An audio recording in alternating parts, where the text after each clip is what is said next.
yes, first off, yes, I do live in Squamish. I love it up there.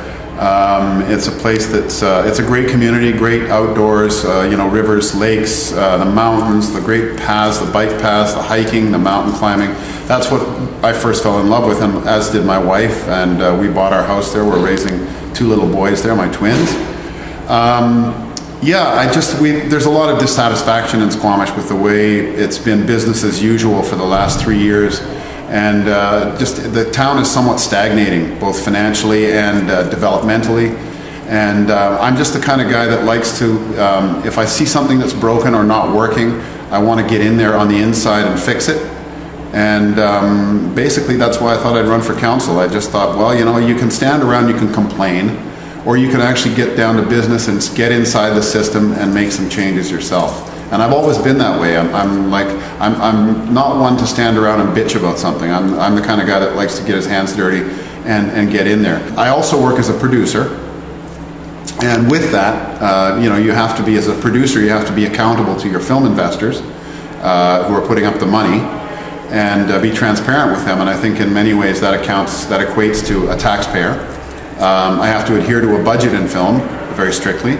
I have to be able to deal with a group of people, be transparent, be communicative with them, and work towards something that we believe in and that we're proud of at the end of the day, and I believe that's the council. And so, you know, I know that there's going to be a big change coming in Squamish.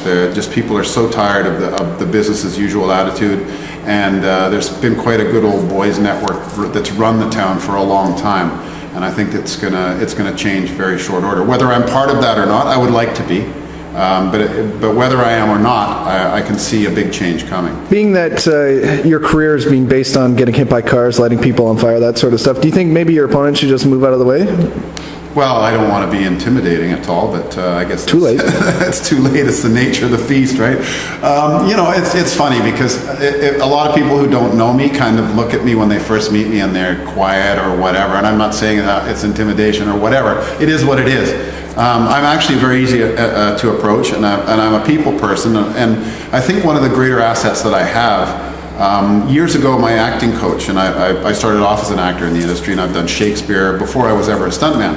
My acting coach was Zina Provendy, who was the head coach at MGM for 26 years and coached James Dean in Giant, and Burton and Taylor and Cleopatra. She was just the most wonderful person you could ever work with. And the greatest piece of advice she ever gave me was to just listen. She said, you know what, a lot of people just don't listen. She goes, so many actors just stand there waiting to deliver their lines, they're not listening. And I think that applies across the board into politics as well. I think that it's come to a point where so many politicians have just lost the ability to listen to what's going on in the community and actually act on that. And I believe that if you're elected, your purpose is then to represent the populace. Those are the people who put you in power, and you're accountable to them. And if you can't do that, if you can't be that, then get the hell out. To those of you that can, vote for me. To those of you that would like to come out, get set on fire, come on out, find me on my website, which is peterhkent.com, and check out some of the stuff that we've done there.